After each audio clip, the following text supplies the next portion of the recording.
What happens when America's sweetheart, Kelly Clarkson, finds herself in the most uncomfortable interview of her career? What started as a routine morning show appearance quickly spiraled into televised chaos, leaving viewers stunned and studio executives scrambling. This is the story of how a simple question about her personal life triggered a confrontation so intense that Kelly Clarkson walked off the set of the Today Show, leaving anchor Craig Melvin speechless and producers in a state of panic. The morning began like any other at the NBC studios.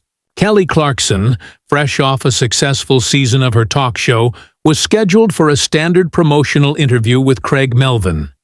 She was there to discuss her latest album, upcoming tour, and continued success as a television host.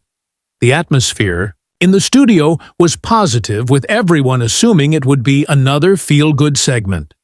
Kelly arrived in high spirits, greeting the crew warmly.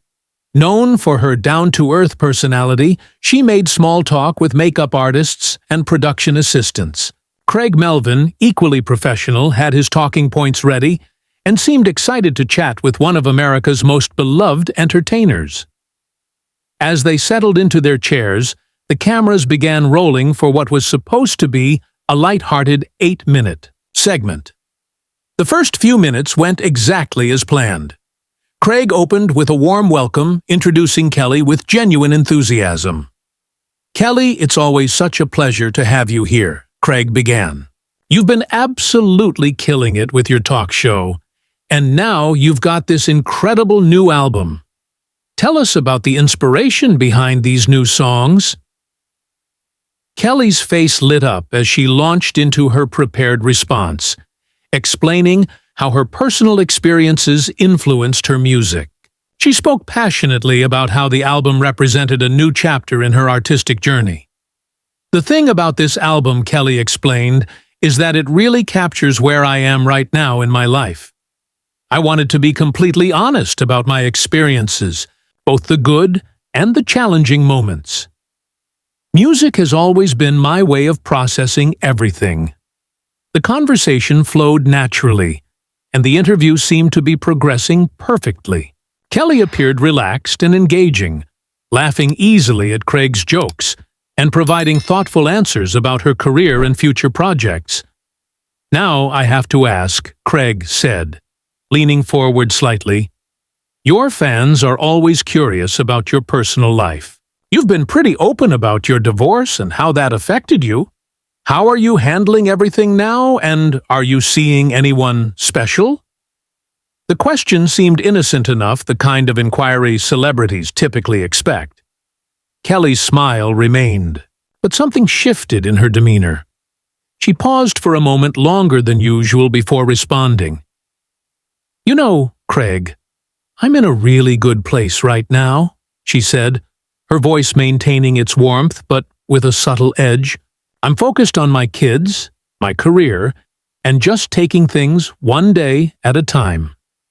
I think that's the healthiest approach for me right now." Either not picking up on the subtle change in her tone or choosing to push forward, Craig decided to probe deeper. "That's wonderful to hear. There have been some rumors lately about you and a certain someone. Any truth to those stories?" Kelly's expression tightened almost imperceptibly. "I prefer to keep my private life private, Craig. I think my fans understand and respect that boundary." The response was polite but firm, the kind of gentle redirect that experienced celebrities use when they want to move away from a topic. Most interviewers would have taken the hint and transitioned to safer ground. However, Craig seemed determined to get something more from the line of questioning. Craig Melvin continued to press, "I completely understand wanting privacy, but your fans love you, and they want to see you happy. Surely you can give us just a little hint about what makes Kelly Clarkson happy these days outside of work." Kelly's jaw tightened, and her hands clasped together in her lap. The camera caught the subtle shift in her body language, signaling her growing frustration. "What makes me happy?" Kelly said, her voice cool is being able to come on shows like this and talk about my music and my career without having every aspect of my personal life dissected for entertainment value. The tension in the studio became palpable. Crew members exchanged glances, sensing the interview was veering into uncomfortable territory. Craig, however, seemed either oblivious or unwilling to back down. "Kelly, I think you might be reading too much into this," he said with a forced laugh. "We're just having a friendly conversation here. Your fans tune in because they care about you as a person, not just a performer." Kelly's eyes flashed, but she maintained her composure. "And I appreciate that support, Craig. I really do. But caring about someone doesn't mean you're entitled to know every detail of their private life." The exchange was becoming increasingly uncomfortable. Craig seemed to believe he was conducting a standard interview, while Kelly was feeling invaded and defensive. "I'm not asking for every detail," Craig replied, his tone slightly sharper. "I'm asking basic questions that any celebrity would expect in an interview. This is what you signed up for when you became a public figure." Kelly's face flushed slightly, and her voice took on a new edge. "What I signed up for was to promote my album and talk about my work. I didn't sign up to justify my personal choices or provide gossip fodder for people who think my private life is their entertainment." The studio atmosphere had shifted dramatically. Craig seemed taken aback, but instead of changing course, he doubled down. "Kelly, I think you're being a little defensive here. I'm not trying to invade your privacy. I'm doing my job, which is to ask questions that our viewers want answered. You've been very open about your personal struggles in the past, so I'm not sure why this particular topic is off limits." Kelly's composure was being tested. Her hands gripped the arms of her chair, and her voice cut through the cheerful facade. "There's a difference between choosing to share your struggles to help other people and having someone push you to reveal things you're not ready to discuss. I thought you would understand that distinction."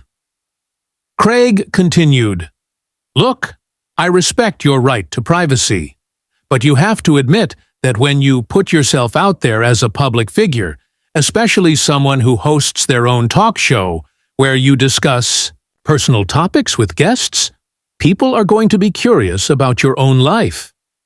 Kelly's eyes narrowed, and her voice dropped to a dangerously calm tone. "So, because I choose to create a safe space for my guests to share their stories, that means I've somehow forfeited my own right to boundaries? That's an interesting perspective, Craig." "That's not what I'm saying at all," Craig replied, clearly flustered. "I'm saying that you can't expect people not to be interested in your personal life when you've built your entire brand around being relatable and authentic." Kelly leaned forward, her voice gaining strength. "My brand, as you put it, is built on being genuine about my experiences when I choose to share them. It's built on respecting people and creating authentic connections. It's not built on feeding people's curiosity just because they want to be entertained by my personal business." The tension was now impossible to ignore. Staff members exchanged worried glances, and someone off-camera whispered urgently into a headset. Craig seemed to realize he was in deep water, but appeared determined not to back down. "I understand your position, Kelly, but I have to be honest with you. This kind of reaction to basic questions about your personal life is going to make people wonder what you're trying to hide." The words hung in the air like a challenge, and Kelly's reaction was immediate and intense. Her face flushed with anger, and her voice, while steady, was filled with barely controlled fury. "What I'm trying to hide?" she repeated, her tone incredulous. "Craig, what I'm trying to do is maintain some semblance of normalcy for my children and myself. What I'm trying to do is have relationships that aren't scrutinized and dissected by strangers. What I'm trying to do is be a human being who happens to be famous, not a famous person who's forgotten how to be human." Craig shifted uncomfortably in his chair, finally seeming to recognize that he had pushed too hard. "Kelly, I didn't mean to suggest." "No, let me finish." Kelly interrupted, her voice rising slightly. "You want to know what I'm hiding? I'm hiding the fact that sometimes I cry in my car after interviews like this because I feel like I can't win. If I share too much, I'm accused of oversharing for publicity. If I try to keep things private, I'm accused of being secretive or difficult. I'm hiding the fact that my kids sometimes ask me why strangers on the internet think they have a right to comment on every aspect of our lives." The raw emotion in her voice was palpable. Craig's expression shifted from defensive to concerned, but the damage was done. "I'm hiding the fact," Kelly continued, "that I sometimes wonder if the price of this career is worth it when I have to justify my basic human need for privacy to people who should understand better. You have a family, Craig. Would you want every detail of your personal relationships analyzed and judged by millions of people?" Craig opened his mouth to respond, but Kelly wasn't finished. Her voice was now filled with a mixture of anger and pain. "And you know what else I'm hiding? I'm hiding how disappointed I am right now. I've always respected you as a journalist and as a person. I thought you understood the difference between legitimate journalism and gossip mongering. I thought you knew me well enough to recognize when you were crossing a line." The studio fell silent. Craig looked genuinely shaken, finally, grasping the full impact of his approach. "Kelly, I think maybe I misunderstood." He began, his voice much quieter. "No, Craig, you understood perfectly," Kelly said, her voice now deadly calm. "You just chose to prioritize what you thought would make good television over basic human decency. You chose to push someone who was clearly uncomfortable because you thought it would get you a moment that people would talk about." She paused, looking directly into the camera. "Well, congratulations. You got your moment. People will definitely be talking about this." Craig's face had gone pale. "Kelly, I never intended. Your intentions don't matter as much as your actions," Kelly replied firmly. "And your actions today have shown me that you're willing to make your guests uncomfortable for the sake of content. That's not the journalist I thought you were, and it's certainly not the person I thought you were." The weight of her words hit Craig like a physical blow. He sat back in his chair, realizing he had not only damaged his relationship with Kelly, but had done so in front of a live audience. "I think," Kelly said, standing up, "that this interview is over." Craig stared up at her, his face a mixture of shock and panic. The reality of the situation was clearly sinking in for everyone in the studio.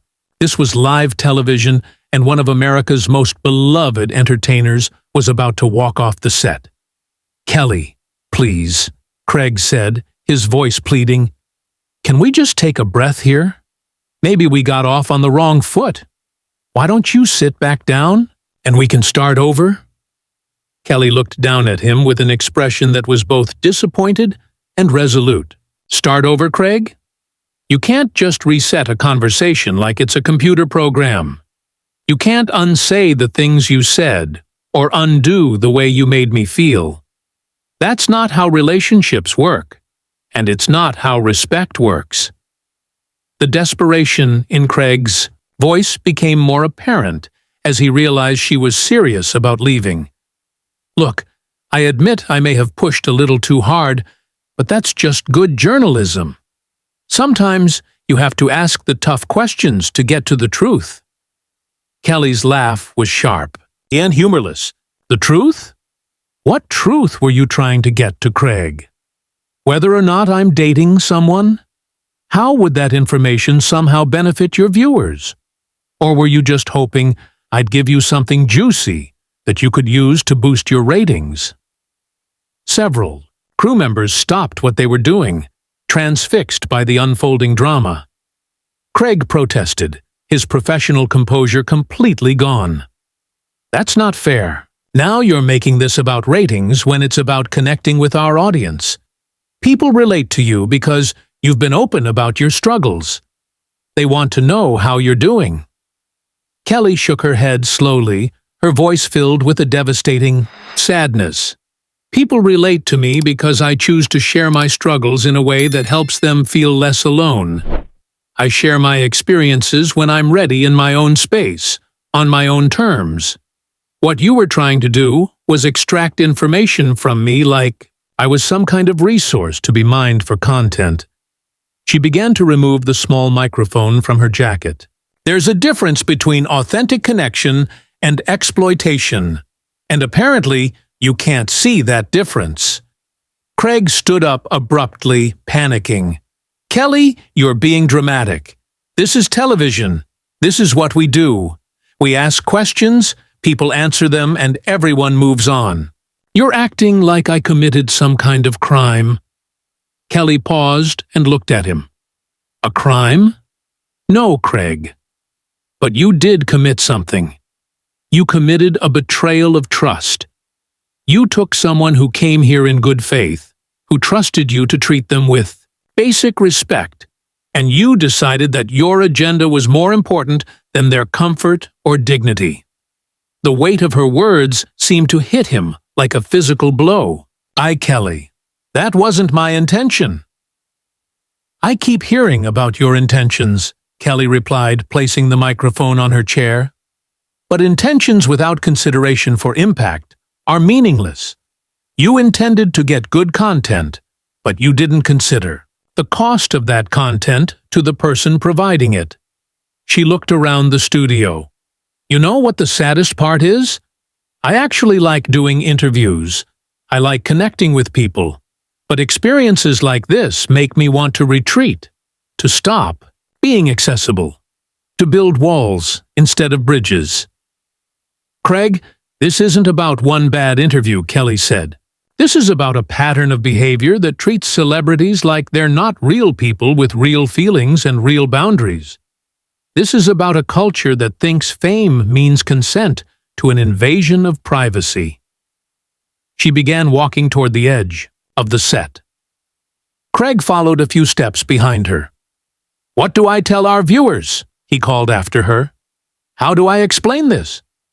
Kelly stopped and turned to face him one final time. "Tell them the truth, Creig. Tell them that you pushed someone past their comfort zone for the sake of entertainment, and they chose to prioritize their self-respect over your show. Tell them that sometimes when you don't respect people's boundaries, they walk away." Her voice grew stronger. "Tell them that being famous doesn't mean being available for consumption 24 hours a day. Tell them that celebrities are human beings who deserve the same basic courtesy and respect as everyone else. And tell them that I hope this serves as a reminder that the people they watch on television are real people who go home to real families and deal with real struggles. We're not characters in a story that exists for their amusement." With that, Kelly Clarkson walked off the set, leaving Creig Melvin standing alone in the bright studio lights. The cameras continued to roll, capturing every moment of his visible distress as he tried to process what had just happened. The silence was deafening, broken only by the hum of equipment and the distant sounds of a newsroom that had no idea that television history had just been made. Creig stood there for several long seconds, looking like a man who had just realized the full consequences of his actions before finally turning to face the camera. He knew that nothing would ever be quite the same again.